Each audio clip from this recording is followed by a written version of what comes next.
r/ask Reddit. What just doesn't make sense about the Harry Potter universe? At Slug and Slug Club meetings, Hermione brings up her father being a dentist, which gets confused stares from the students and Slughorn. Yet, in the Chamber of Secrets a clock in the Wheel Eye house can be seen, each hand with a family member's face, and many indications of where they might be at any given moment. One of those places is dentist.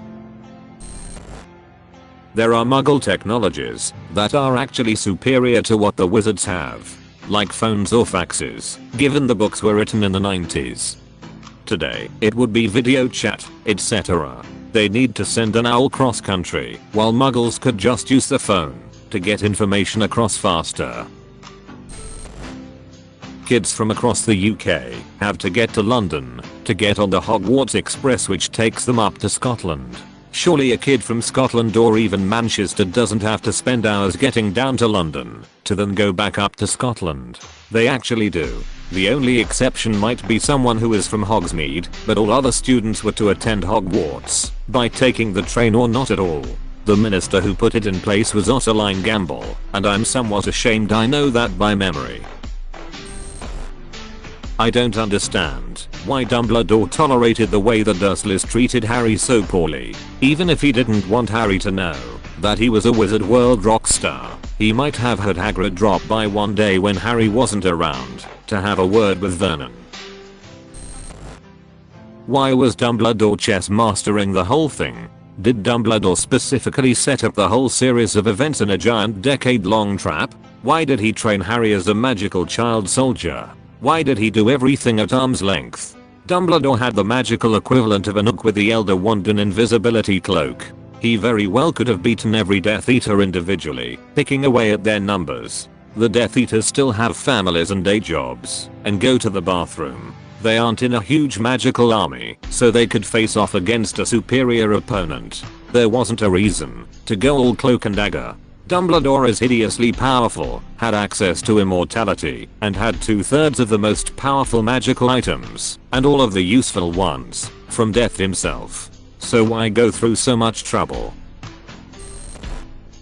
Hagrid says there wasn't a bad wizard that didn't come out of Slytherin, so didn't anyone think that maybe the problem was that they were putting all the problem children with other problem children and locking them in a dungeon during their formative years? Of fucking course they turned out evil. If your only option for friends are Crabbe and Goyle and Malfoy, and everyone looks at you like you're a criminal, and you live in a dungeon, maybe you'll become a criminal. J.K. Rowling admits she's bad at math, but like how many people go to Hogwarts? If there are really only 10 students per house per year, that's only 280 people. But she describes hundreds, sometimes thousands of kids. The only compelling argument I can think of is that there was a huge demographic shift after Voldemort was defeated, and a lot more people had babies, so the years right after Harry have a lot more students. I honestly think she just hadn't figured out how many students it was. Also, it's wild in the 5th book, when Harry clearly has PTSD, but every adult, except maybe Sirius and Molly, is like let his 2 teenage friends take care of him. Now that I'm an adult, Hagrid is my favorite and Dumbledore does not come off looking good. How does Beans teaching a class even work when it comes to homework? They are consistently having to write essays for him, but ghosts are specifically stated to not be able to interact with physical objects very much, if at all. It's poltergeists that can move shit. So how does Beans collect, much less grade, homework? And given his memory issues when it comes to names, how would he ever manage to assign the correct marks to each student? Wizard history could be awesome if taught by someone even vaguely interesting. My 2 biggest issues were: 1. Where the hell do all the wizards live and work? They can't all be part of the ministry, teachers, or prisoners. 2. Do wizards have a cure for cancer or degenerative arthritis, or whatever, and just don't share it with muggles? Because that's straight up evil. If not, then what the hell is up with shit like that tooth shrink spell or the bone growing stuff? How come Felix Felicis production wasn't increased so that every member of the Order of the Phoenix, at the least, was outfitted with 1 ampule for emergency use and 1 ampule when they knew the confrontation with Voldemort was at hand? Furthermore, why didn't the Death Eaters and Voldemort take this stuff? 1.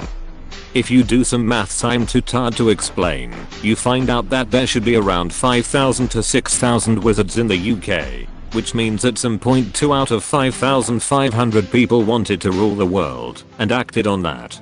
2. Fred and George have always known, they must have, according to some clues in the books, that their 11-year-old brother is sharing a bed with a male they've never heard of. But no, they don't try to find out who this is, which would have resulted in Dumbledore being informed about the fact that there is a mid-aged, dead man in their brother's bed every single night. 3. During the whole fight against Voldemort the government, never tried to get help from any other country, which is kinda rubbish. 4. Throughout the whole series you get many clues which all lead to one fact, the Weasleys make out 10% of wizard society, but somehow Fred, George, Percy, Ron and Ginny are the only ones in Hogwarts. And a few other things I'm too tired to list, or the other people here have already named. So, correct me if I'm wrong. The Fidelius charm. The whole story exists because James and Lily needed to use it to keep their house secret from Voldemort. They had to decide between 2 secret keepers, Sirius or Peter, neither of whom lived with them.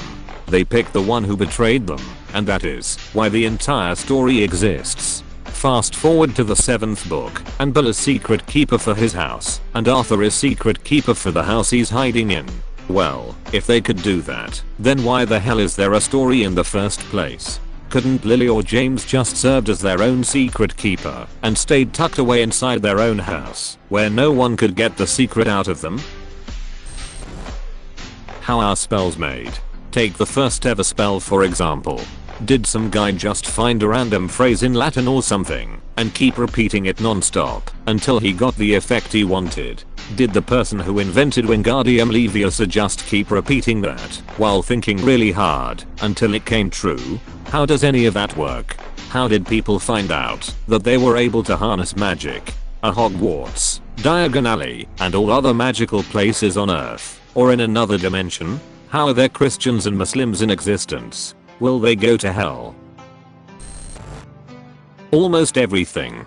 They have the ability to control minds, but no one sends a cab driver to slam his car into Harry Potter when he's walking to the park.